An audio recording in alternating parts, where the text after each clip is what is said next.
सांग मैंने केमिति अछंती भलरे ही थिबे तो चलतु टाइम वेस्ट न करके आज रेसिपीटा मुझे आपको कहीदे।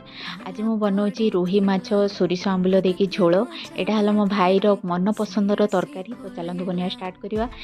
आज माछ आउ आलू को मुझे प्रथम भाजी नहीं मुझे कला सोरिष धला सोरिष अदा रसुण और सुखला लंका को भलसे पेस्ट बनी नहीं पंचफुटण शुखला लंका तेजपत्र को मुझे फुटे नहीं ये पियाज को आग भाजी नहीं भलसे भाजी सारापर ये पेस्ट मसला ऐड कर देछि। तापर मु टमाटो देछि आप जदि खटा कम खाती ताले टमाटोटा कम देवे। तापर ये गुंड मसला ऐड कर देकी भलसे कषि नहीं आलू देकी कषि नहीं तापर मुझे गरम पानी ऐड कर देछि आउ किछि कंचा लंका देछि।